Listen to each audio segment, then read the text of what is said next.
అమ్మలగన్న అమ్మ ఆది పరాశక్తి కొలువైన ఇంద్రకీలాద్రిపై దసరా మహోత్సవాలు వైభవంగా ప్రారంభమయ్యాయి. తొలి రోజు అమ్మవారు శ్రీ బాలా త్రిపుర సుందరీదేవి అలంకారంలో భక్తులకు దర్శనమిచ్చారు. ఒక చేతిలో జపమాల, మరో చేతిలో పుస్తకంతో బాలా త్రిపుర సుందరీదేవి అలంకారంలో భక్తులను ఆశీర్వదిస్తున్నారు అమ్మవారు. బాలా త్రిపుర సుందరీదేవి అలంకారంలో ఉన్న అమ్మను దర్శించుకుంటే దసరా ఉత్సవాల సంపూర్ణ ఫలం దక్కుతుందని భక్తులు నమ్ముతారు. గతంతో పోలిస్తే ఈ ఏడాది మొదటి రోజు నుంచే దుర్గమ్మ దర్శనానికి భక్తులు క్యూ కట్టారు.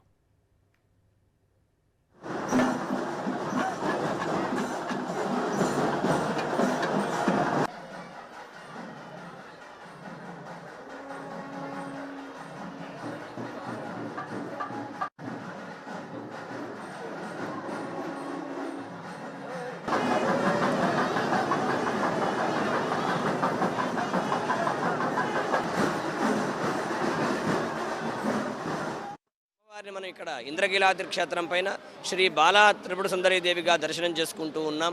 అమ్మవారు ఎట్లా మనకి దర్శనమిస్తూ ఉన్నారంటే అరుణ కిరణజాలై రంచిత శావకాశ విధృత జవపటీకా పుస్తకా భీతిహస్త ఇతర వరకరాఢ్య పుల్ల కల్హార సంస్థ నివసతు హృది బాల నిత్య కళ్యాణశీల అని అమ్మవారిని మనం ప్రార్థన చేస్తున్నాం.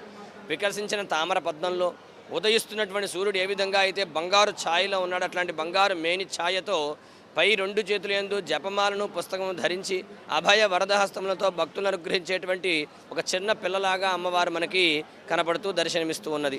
భండాసురుడు అనేటువంటి రాక్షసుడిని సంహరించడం కోసం అమ్మవారు లలితా త్రిపుర సుందరీదేవిగా ఆవిర్భవిస్తే అమ్మవారి యొక్క హృదయం నుంచి ఆవిర్భవించిందే బాలా త్రిపుర సుందరీదేవి.